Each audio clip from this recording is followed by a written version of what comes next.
Well, I think this has been one heck of a year. I hate to see it end, and it was topped off Saturday night. You'll see I have my Louisville sweater on.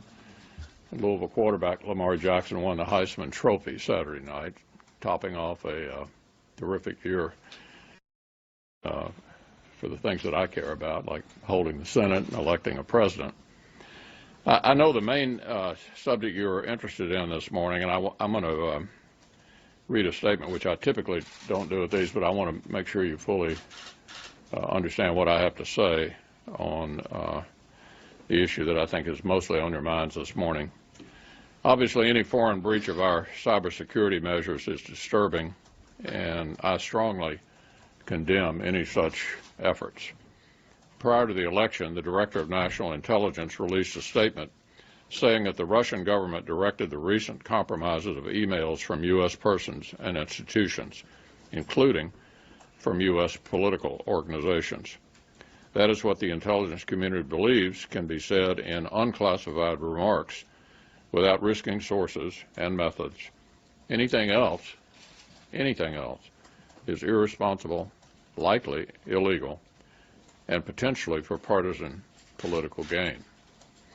I agree with Senator Schumer, Chairman McCain, Burr, and others. This simply cannot be a partisan issue.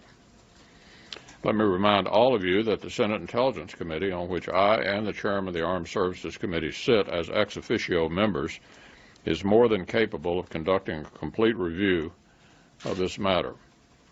And Senator Schumer will soon join us on the committee, and he can review this matter through the regular order. I have every confidence in Chairman Burr that he will review the matter in a responsible way. The Obama administration is also now launching a review, and when the Office of the Director of National Intelligence completes its review, there will be additional information released to the public in a responsible manner. Chairman McCain has announced that he will conduct a review within the Armed Services Committee of the threat that we face from cyber attacks. That will be useful, as we need to integrate our cyber capabilities into our overall warfighting doctrine. The Obama administration for 8 years attempted to reset relations with Russia and sat back while Russia expanded its sphere of influence, intervened in Crimea, eastern Ukraine, Syria, and attempted to bully the Baltic countries. It defies belief that somehow Republicans in the Senate are reluctant to either review Russian tactics or ignore them. So last, let me say that I have the highest confidence in the intelligence community, and especially the central intelligence agencies. The CIA is filled with selfless patriots, many of whom anonymously risk their lives for the American people. Excuse me, can I have some water? Is there some here? Yeah.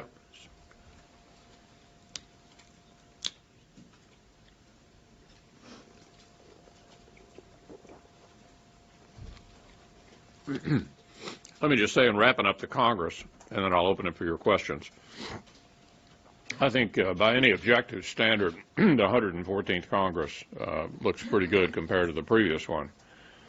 Everything from the Cures bill, 2 NDAA bills, the first long-term highway bill in 20 years, FAA, WRDA, the Water Resources Bill, permanent tax relief.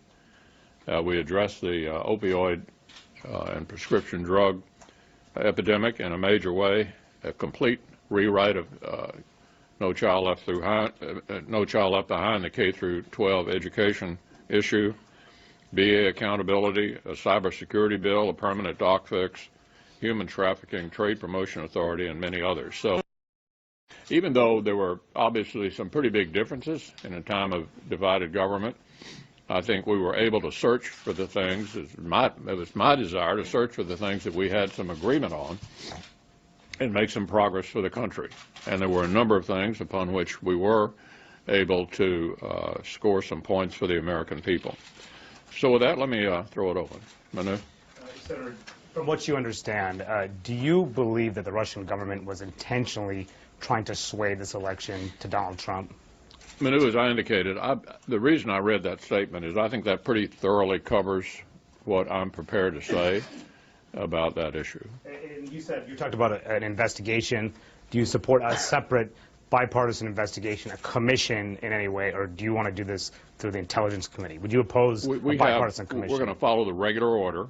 It's an important subject, and we intend to review it on a bipartisan basis. You embedded in your statement there a critique of the Obama administration reset with Russia or attempt to warm with Russia. Does it likewise concern you the signals that are coming from the new administration, at least from the top of it, of a different attitude, orientation, and more friendliness toward Russia, both through appointments and statements? Well, let me just speak for myself.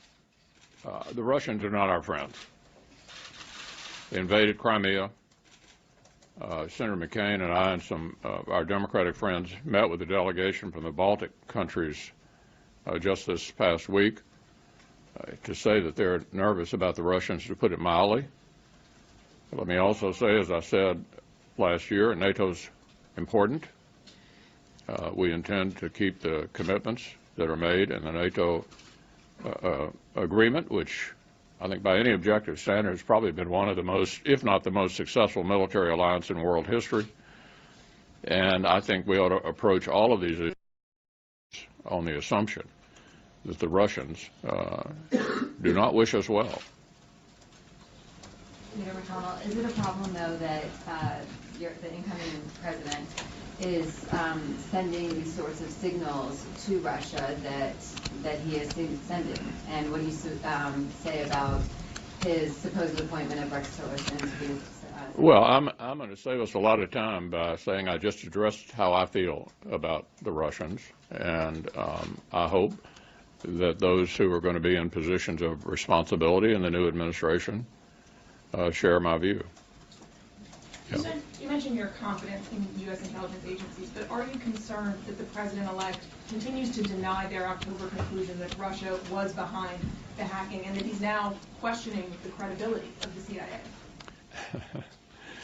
Look, I've already addressed my own view about where we are on those issues, and I really don't have any intention of further elaborating. Yeah. Should President-elect Trump nominate Rex Tillerson as Secretary of State this week, would you have any concerns about a nominee who could financially benefit from lifting the sanctions on Russia? Well, I've been very impressed with the nomination so far, and we'll have to wait and see who is nominated for Secretary of State, and we'll obviously treat whoever that is with respect. They'll go through the regular process and respond to questions, and we'll see where it comes out. Do you think Rex Tillerson could be confirmed in the Senate if he was nominated? Yeah, let's wait until we get nominees. I think of the nominees that we're already aware of, I think I'm